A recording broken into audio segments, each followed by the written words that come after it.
Welcome to Northern Vibes, your go-to podcast for everything Northern Denver. From everything Denver to Fort Collins, we're your local real estate experts shining a light on the incredible quality of life in the area. We're going to cover local businesses, attractions, events, and interviews with experts, all while educating and empowering you to understand why the Northern Denver area is the best place to be. Amen, sister. You bet.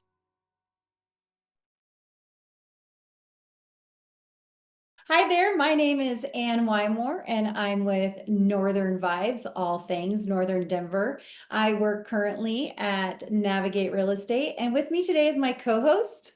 I'm Wilson Miller with the Direct Lending Team powered by Citywide Home Mortgage. And today we're interviewing the amazing Mile High title guy, Jerad Larkin from Chicago Title. If you are in the real estate realm, there's not very many people out there in the real estate realm that haven't heard about Jerad Larkin. So, Jerad, we have a lot of interesting questions for you. I hope you're ready. Wilson, why don't you take it away? Mine aren't so interesting, but how did we become Mile High? Because I'm always interested, especially because we are highlighting Colorado and Northern Denver. Yeah. Like, how did people end up in Colorado? For me, it was a snowboard bum thing, and I think that's some of your past too. But how did you end up in Colorado? And then how did you end up falling into title work? First off, thanks for the intro. Holy cow, Wilson, that was a mouthful of a company you work for. You know, You're I want you to talk powered. for 15 minutes, save me some questions. Oh, well, hey, so excited to be on the podcast, guys. Thank you. Oh my goodness. Colorado, I am not a quote unquote native from here. I'm from upstate New York, Saratoga Springs. Came out here, used to ski competitively. So free ride, half pipe, jumps, rails, all that stuff. That used to be my life. Did it every single day. And I used to come out to Colorado to compete. But truthfully, actually, I don't know if I haven't shared this with very many people, but I'll share it. University of Denver is the only college that I got accepted into. So I literally Whoa. showed up. Yeah, I literally showed up on campus, had never seen the school. And I said, I guess this is where I'm going to school because it's the only school I got into. So crazy because that was a complete change in where I am at now because I went to DU. I actually, fun fact, I met my wife at DU, 19 years old, fake IDs, dive bar, that whole thing, super cool. And we both just knew we weren't going to leave Denver.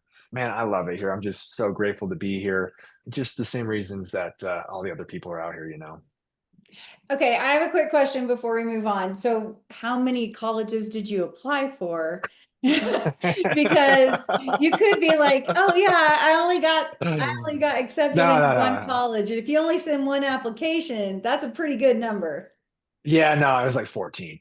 Okay. So here's the backstory. I went to a ski academy in northern Maine, like 20 minutes from the border of Canada. So a small school, like 110 students, all the classes.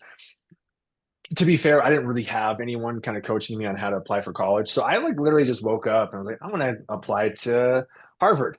I'm gonna apply to Warren School. So I mean, I shot big, right? To be fair, to give myself some credit. I was like, I don't know what the point is of a safety school. I just want to choose the schools that I want to go to.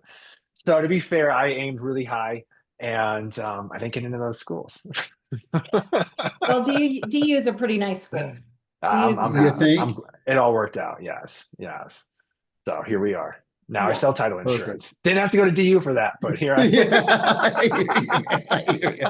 That goes for all of us. Yeah, right. Well, how did you, from going from DU to being the title guy? I know there had to have been some stops in between. So what led you to where you're at now? Yeah. Got out of DU and got a finance degree. Still had no idea what I wanted to do. I grew up in real estate. Both my parents are commercial real estate brokers from upstate New York. So I kind of grew up into that, right? I was the guy at the front desk. I was in Photoshop creating their mailers, answering the phone. So I grew up in that world. So I always got pushed business, real estate side of things. Got out of college, worked a job I didn't like for a while in real estate, quit that. And then my wife and I got married ourselves, small wedding up in Aspen. And then we knew we loved to travel. We've been grateful to travel some time throughout our lives. And we booked a one-way ticket to Lisbon, Portugal. And with nothing but backpacks to our backs, we spent roughly the next year backpacking through Europe and Asia. And we had so much fun. And the goal of that trip was to have fun, but also to, like, I don't know, figure out what we wanted to do with the rest of our lives, which didn't happen. Came back to reality a year later, had such a good time. Was living with her parents, like pretty much in their basement, realizing I have to wake up and hit reality here and figure out what I'm going to do. And my wife's from the Los Angeles area. So anyway, I was at a party out in LA, and we have a family friend who works in escrow sales. And she's like, you should sell title insurance. And I said, what's title insurance? And that's how it all started. So I literally Googled, what is title insurance? And title companies popped up. And, to give credit where credit is due, though, there is a guy out of DC, he goes by the DC title guy, Wade Vandermolen. And he popped up and he had all these blogs and information on how to become a title rep. And basically his whole niche was, I sell title insurance, but I'm a marketing consultant. I ended up getting on a phone call with this guy for a couple of hours. And I said, hey, I'm going to do the same thing you're doing in DC, but do it here in Denver, because I love marketing, but I also love real estate. And that can be kind of my niche. So that's it. Boom. Mile High Title Guy, full speed ahead. And it's been a grind, but here I am 8 years later, still kind of doing it, Beautiful. That's pretty amazing that you took off like that. So was he someone that you're even able to at this point give him a call up and, does he know about the Mile High Title Guy, the DC? He does. Yeah, that's a good question. I actually talked to him a couple months ago. Yeah, we kind of caught up. It's kind of crazy how stuff like that goes down. But yeah, it's getting, sure. You're both of you guys, right? You've been in the real estate space for quite some time. From my perspective, when I got into it, though, it was hard, right? One, not from here, didn't know anyone. It's a lot of relationships, a lot of connections, but also two, I think 8 years ago, was this 2017. There weren't really title people, right? Like teaching classes and providing marketing support Mhm. yet in the industry. Yeah. So when I reached out to like managing brokers and real estate agents, they're like, "What are you gonna do? No, just show up and sponsor my Just meeting. bring bagels. Just bring bagels and Right. coffee. Give me Right. my bagels, bagel boy." Yeah. Yeah. So I kind of had to overcome that and kind of create that category. Here we are. You were on the forefront of that. And, I was licensed, we've been in this about the same amount of time. And Yeah. like 2016. And you're right, it came on like a wave. That tech wasn't quite as hot yet. People weren't quite as addicted to social media as bad as they Sure. are now yet. Sure. It was Sure. different. And then being from out of state, moving here, I always was like, man, I wish I was from here because those guys are killing it. It is a Yeah. lot harder to build those relationships when you're from another state and validate yourself. So good job and way to stick it out. I mean, that's our message to everybody else in this industry. See, it happens. Check it out. Well, Yeah. and Yeah, go ahead, Ann. no, I was just going to ask you, you have like in a short time, I know 8 years doesn't seem like a short time, but in a short time, Yeah. you've built quite a name for yourself Mhm. and quite great consistency, great information. How did you do that in the beginning? Like, what is like, I only can I can only imagine based on all the classes that I'm seeing, everything Right. that you're into, like what does your average day look like and what's the struggle like to keep consistent and keep fresh? That was a Want the real really big answer? question. That's the real job is keeping information fresh. What does my day look like? What was today? I woke up, I worked out at the gym, I came back, helped get the kids ready. Chaos. Three little kids, twins are two, son's four, just absolute chaos. Why is everyone Complete screaming? chaos. Yes. Right. Wished my best to my wife, said thank you as I walked out the door to from the chaos. Right. And then proceeded to do, I just stacked my day. I don't know about you guys. It's meetings, it's breakfast, it's lunch. I went from a 9 a.m. call to a 9:15 to a 10:30 to a noon lunch to a 2 o'clock to a 3 o'clock Zoom I just had. And I'm going to finish this up. I'm going to go home and I'm going to have another 4:45. Right. Then it's family time, hang with the kids, right. Put the phones, devices off, all that. And before you know it, right, it's 8:30 at night, clean the house. And but then you know what? I haven't been looking at my emails all day and I have to catch up on my texts. And then I'm up late unfortunately, for several more hours, right, catching up on all that stuff. Yeah. Because I don't know about you guys, but I can't. I'm like, no, it bugs me. I can't go to sleep until everything is done. I don't want to wake up behind because I'm just going to get further behind. Yeah. And it sounds like you can relate to that. I was like, oh, I have so many emails right So now to catch up Oh, on. that's a great yeah, message for the realtors and loan officers and yeah, title reps out there right now thinking, self-employed, I make my own schedule, I yeah, do you? Well, if you make your own schedule, that means you have to fit in the work yeah. after the So curriculars, after things. And I'm the same way. yeah, That's what I tell a lot of people on my team. I don't care, you're off on a Sunday, excellent, but at least log in for an hour and get through that inbox. Do not hit Monday morning with yeah, 100 emails in your inbox because now your week, the beginning yeah. of your week is going to be a nightmare.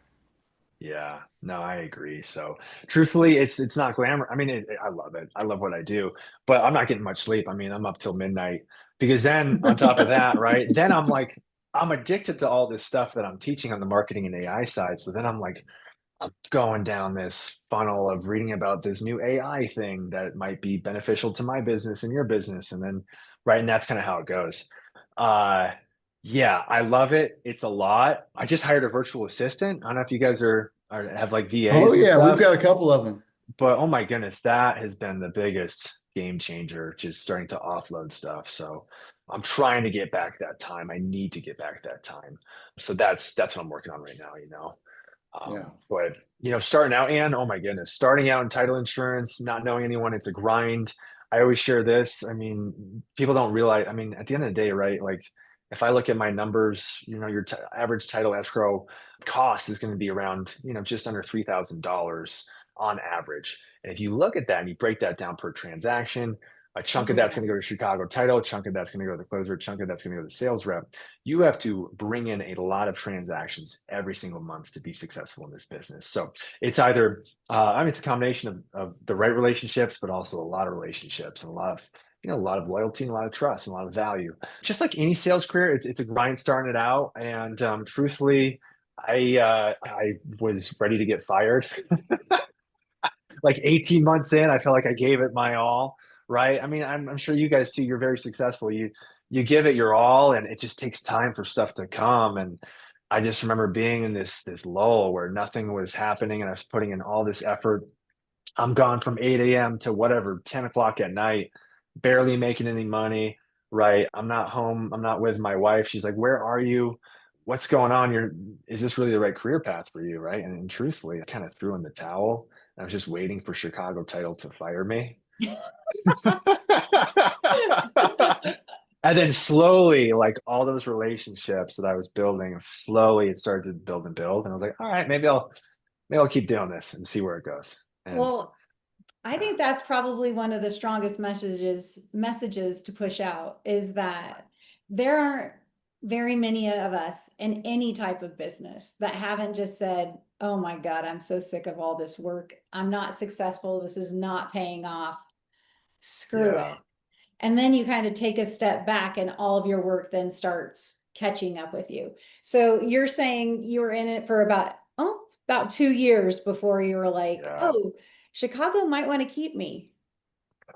Is that what I'm Probably a couple hearing? more years. I mean, I was still in the bottom.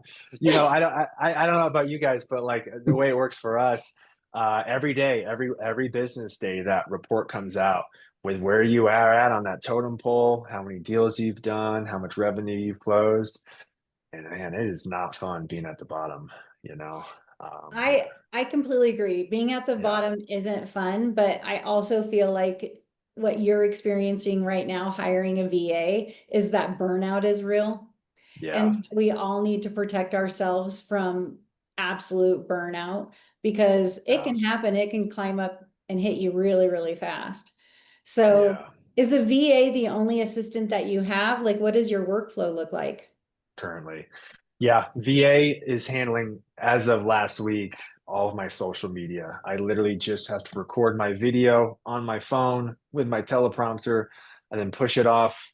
Video gets edited, Mhm. gets posted all the channels, blog post, email, all the things done. So that's huge. And then we'll add more tasks.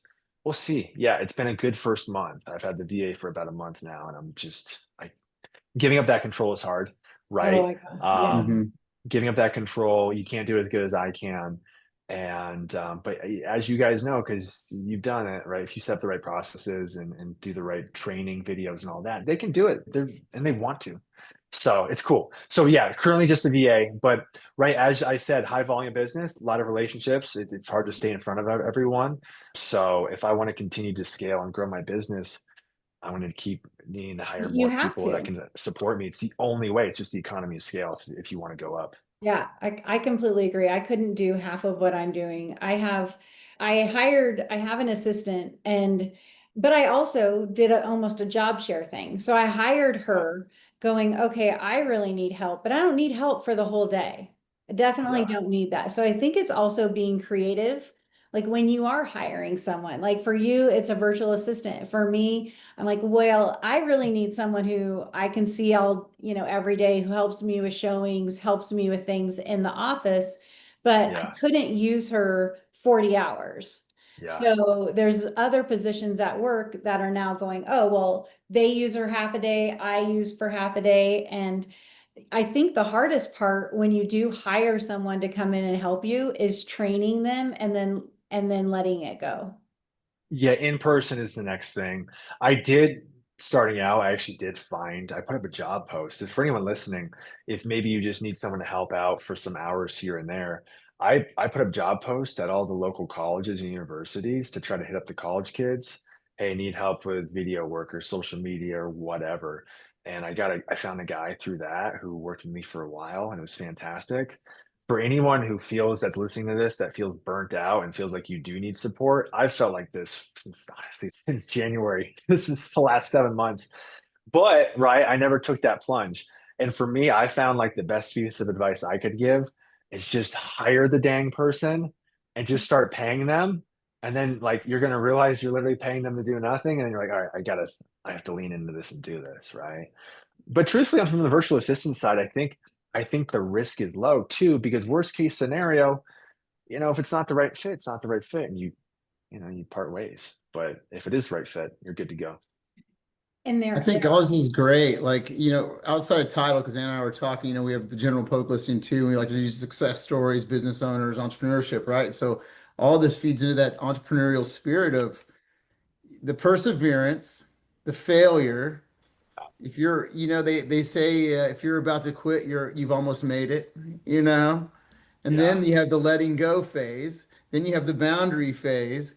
But what comes with that part is, like you said, and I'm going through that as we speak, it's being patient with training, letting go of some of your expectations of perfection, riding that rough ride and yeah, giving that, that training or, that helping hand and yeah. being as patient as possible before you can just go letting go. And then, like you said, hire slow, fire fast. Yep, you got it. I Well, like it. so while we're on that topic, I mean, I'm super happy. Congratulations on hiring someone. Thank Because you. so where are you taking your business next? Are you just trying to compound your growth? What are you looking to do with your business moving forward? That's a great question. I should figure that out.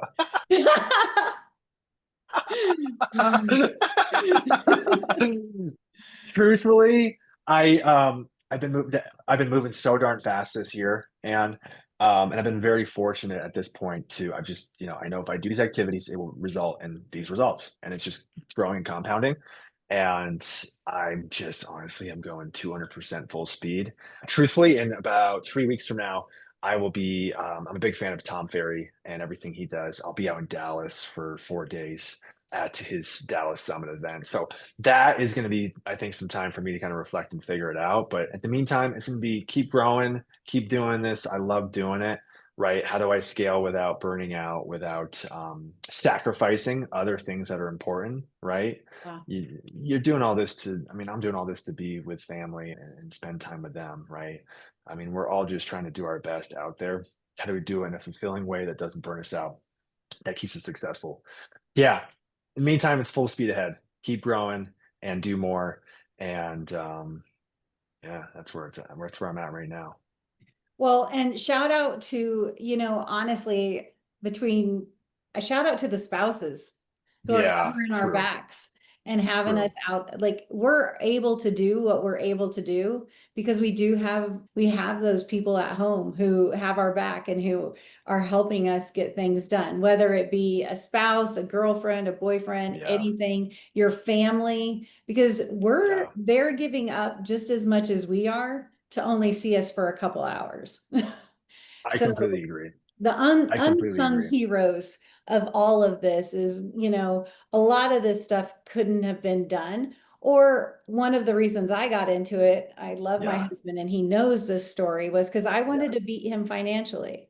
That was it. I Hey was like, I don't really care how many deals I Yeah. close, but when am I going to beat him financially? Hmm. So there's Yeah. also those people, who push us and help us to define our goals and to go after them. And they're our backbone, because without them, we would still be like, well, what's the point? Yeah.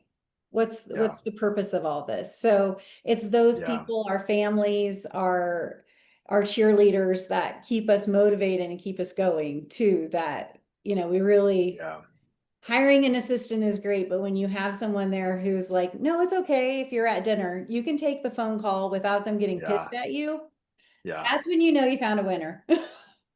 Yeah, no, and that's a very good point, right? Because I mean, I always joke. I mean this in a good way, right? I always joke that I don't think I'd last long as a real estate agent, with my wife, because you got the phone call coming in, right? And you want to help, and you have the best interest of everyone, right? But at the same time, you want to be present with whoever you're with and balancing that and managing that. But it sounds like, right, having the same alignment with your significant other on that is critical.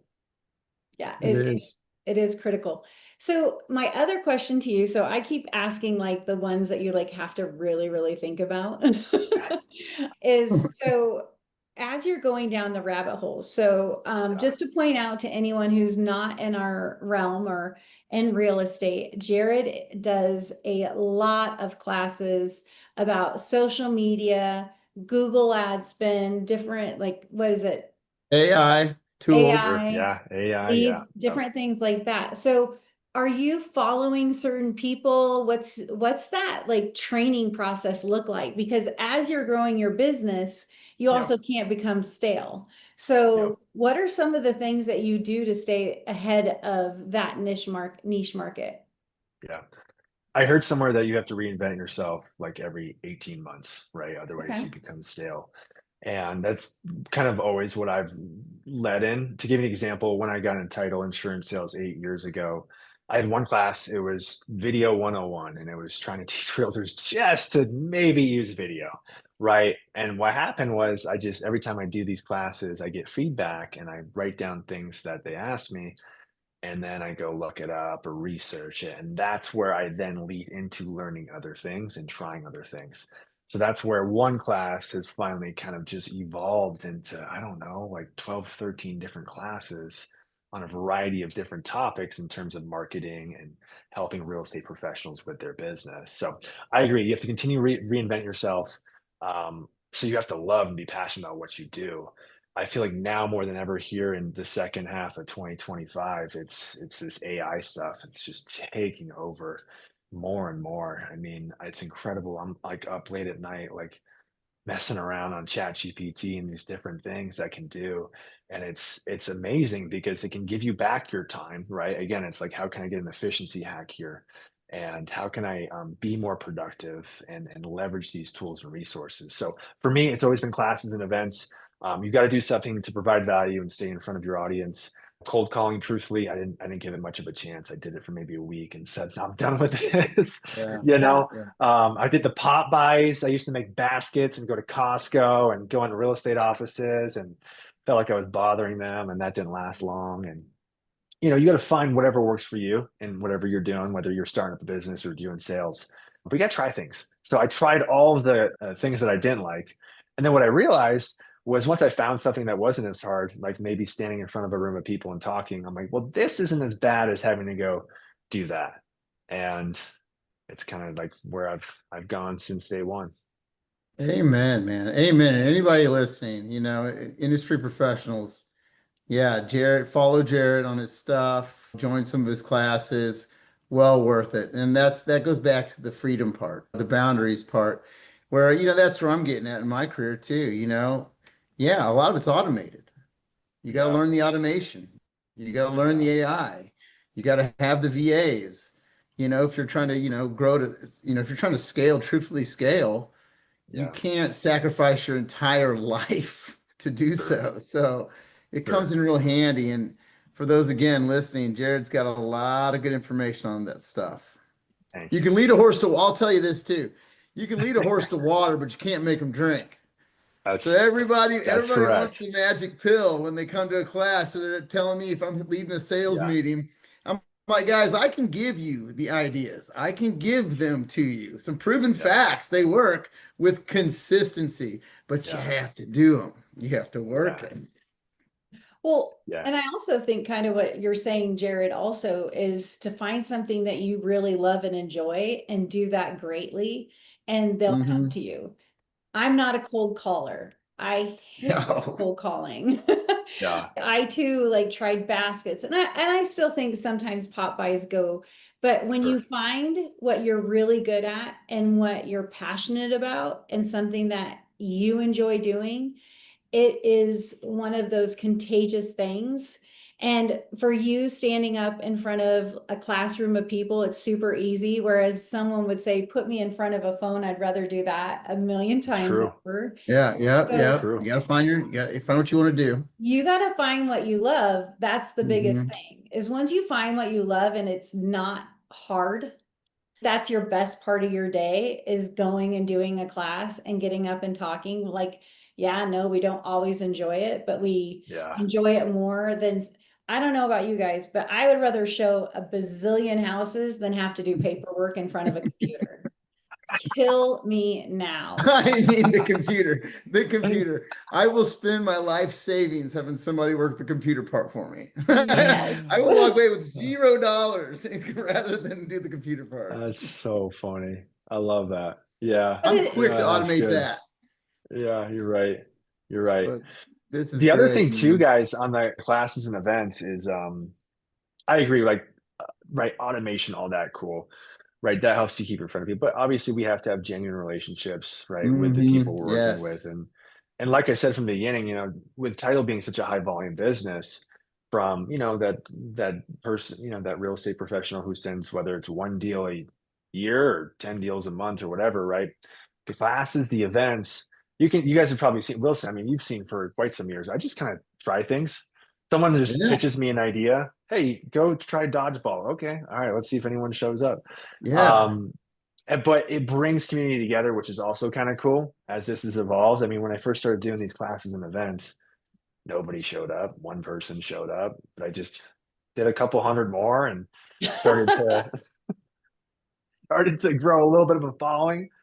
And I've always led with the intention of there's no catch, there's no hard sales pitch. Yes, I'd love to work with you, obviously, but please come out, enjoy, learn. If there's a chance to work together down the road, cool, let's do it. But in the meantime, let's all learn some stuff, or let's hang out and do some mini golf or cook some burgers at this barbecue, whatever it is. Let's bring the community together. And as cheesy as that sounds, it's pretty fun to do.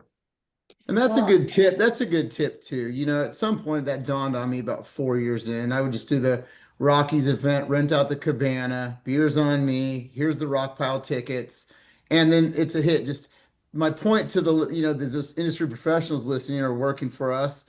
It's quit overthinking it. Just do what you would consider fun. Yeah. The you dodgeball don't thing, the want to go, no one pickleball else thing, the wants to mini go. golf thing. A lot of times Yeah. we almost think too formally about an event or a gathering for our past clients or future referral partners, to where, yeah, it's stale for the first few years until you just loosen up a little bit and be like, wait a minute, what would actually be kind of fun for me to do? What do I think is fun? What does a normal person think Yeah. fun is? So like Yeah. taking it a little lighter, it seems you have more success. Yeah.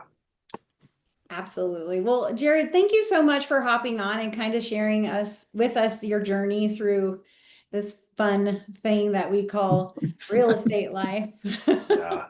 Of Just course. goes to show you how much marketing and different skills that you need to be self-employed and to get out there and to push for people to understand the services that we provide. You have definitely increased my business just by like catching you and following you on YouTube and different things like that. The only other thing I would point out is if you're not in the real estate sphere, if you're not in the real estate sphere, that's not for you.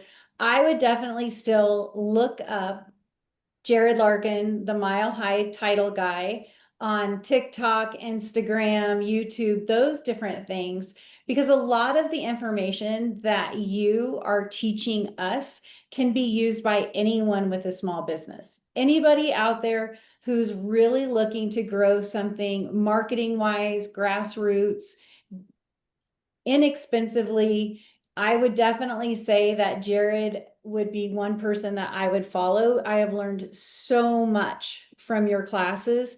And again, you almost have to go to one of your classes like 10 times, because there's always that you're like, I can only do one thing. Yeah. After one of those classes. Yeah. And so you find that one thing, you master it, and then you go to another Jerad Larkin class.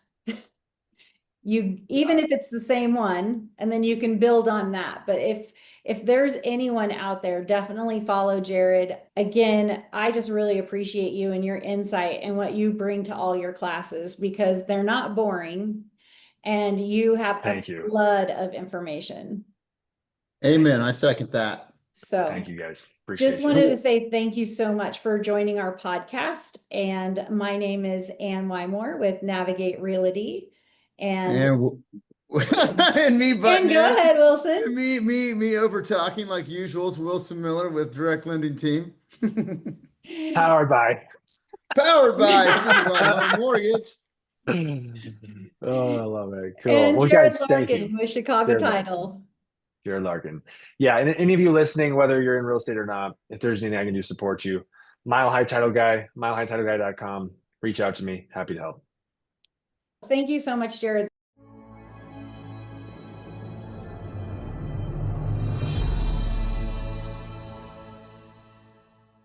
Thanks for listening. This is Ann Wymore with Navigate Realty. And if you missed important information from this episode, check us out on Facebook at Northern Vibes Colorado. And this is Wilson Miller with Source Mortgage Group. Also follow us on YouTube at Northern Vibes CO.